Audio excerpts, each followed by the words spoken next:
Hello and welcome to the Blood Red's morning bulletin. I'm joined by my fellow Liverpool.com writer Keifer, and we're going to be discussing Thiago Alcantara. Now, he didn't start the game against Burnley yesterday, which was a bit of a surprise, I think, considering how well he played against Leicester. Do you agree with that, Keifer?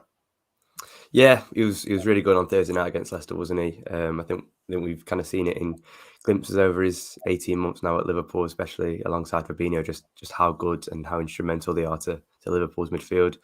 I was surprised to see him not start at Burnley yesterday, but then with the Champions League tie against Inter Milan coming up in 72 hours time, whatever it is, it does make sense. And, given his track record and again, his highlighted importance over the last couple of months, I think it would have been silly to maybe risk him in a game of that kind of physical nature. We know what Burnley are like. You know what you're going to get from Turf Moor, and I just think Klopp probably decided that he had, he's got a fully fit squad, and he probably didn't want to risk his options, which is fair enough.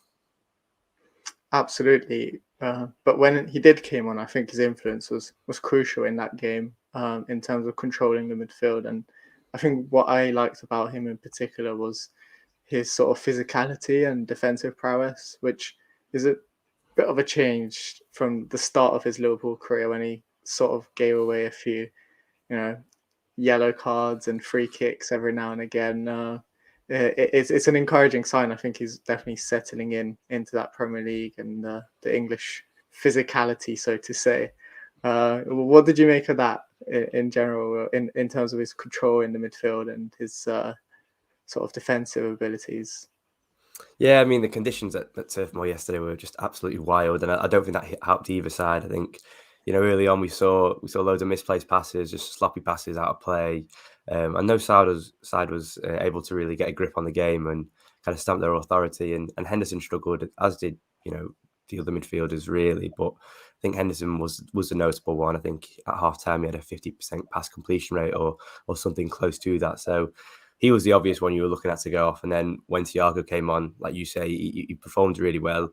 He gave Liverpool that just, bit of nous, bit of know-how, kind of calmed the game down, took the sting out of it because, in those final 20 minutes, the first 10 minutes, whatever it was of the first half, it was like a basketball game. And that, exactly what Liverpool didn't need. So yeah, he came on and he was almost in a double pivot with Fabinho, wasn't he? And they both kind of sat in like roles similar to a six and cleared up really well. And like you say, his defensive prowess was really great. That's a side that we probably haven't seen too much from him since he's joined. Like you say, he kind of earned himself a reputation as a bit of a rash tackler. Would give away silly free kicks, and he always seemed to pick up a booking. So to kind of see him do the other side of that yesterday, and be smart in possession, and kind of show how good he is at winning the ball back and progressing up the field was really promising. Because he's going to be vital for Liverpool if they are to win trophies between now and May. Like I said, him and Fabinho are integral to one another, and they seem to fit each other so well. And that was on show again last night, even if it was a more defensive performance from Thiago. So it only makes for exciting viewing ahead of the next couple of weeks with so many games coming thick and fast.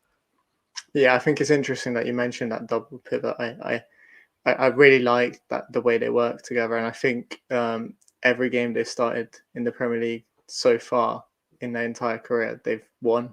They have 100% record in, so that's definitely an encouraging sign if they can keep Thiago fit for the rest of the season. If Liverpool can do that, and Fabinho as well, that's a hell of a partnership. And I think, would you say that kind of also allows a more sort of attacking midfielder to sort of play almost as a number 10 potentially?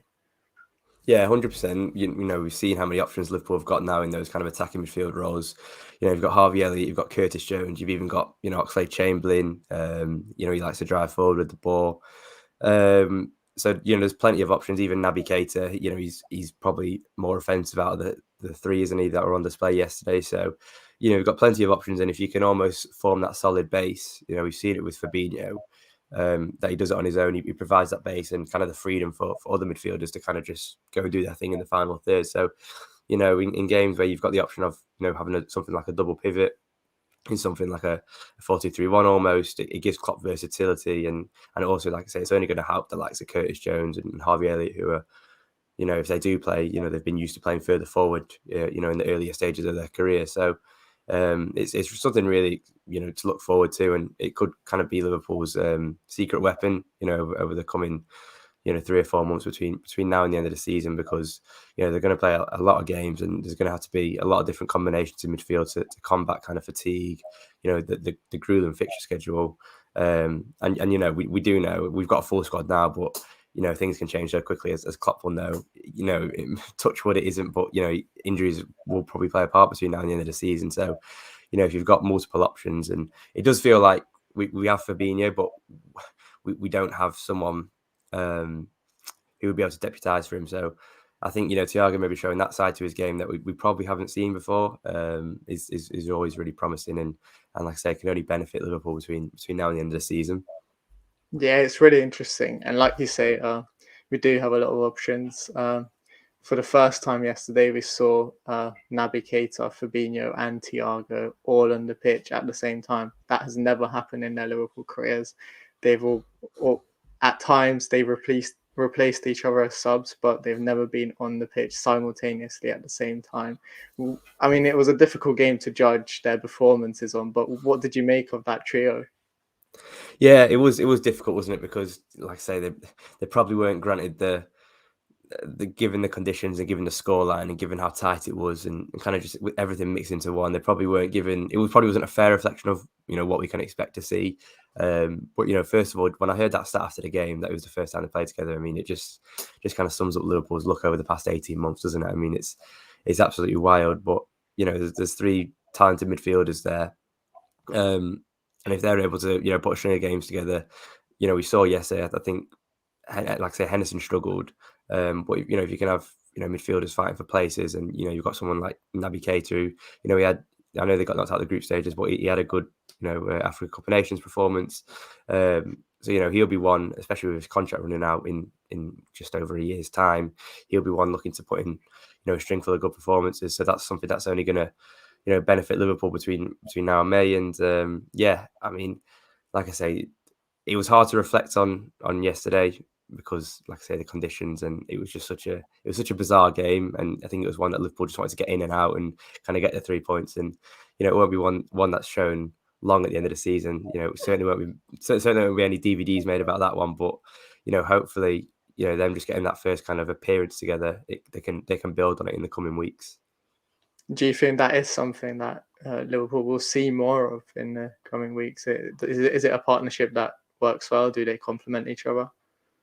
On paper, yeah, I think it is. I think it is one that does work well because, like I say, you've got the stability of Fabinho, you've got the progressiveness of Thiago, and then you've kind of got Naby. And if you can kind of give Naby Keita a free role, we saw it during his days at Leipzig. He can be devastating in the final third. I think he got 15 goal contributions in his final season, didn't he? There, so that just shows. And obviously his role has changed at Liverpool. He's a bit more not restricted, but he's more of a cog in the system because when you have a front three as good as Liverpool's or a front four, what it is now.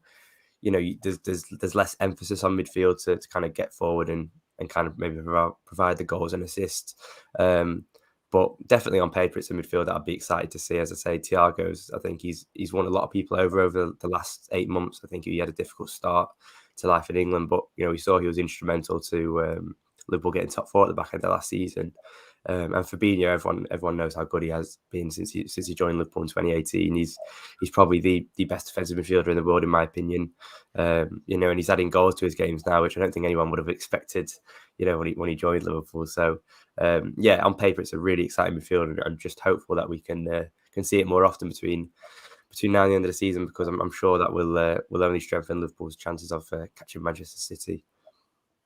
Now, looking ahead to the midweek game, you mentioned it earlier, coming up against Inter Milan. It's going to be a tough game. They're a side who are very good defensively.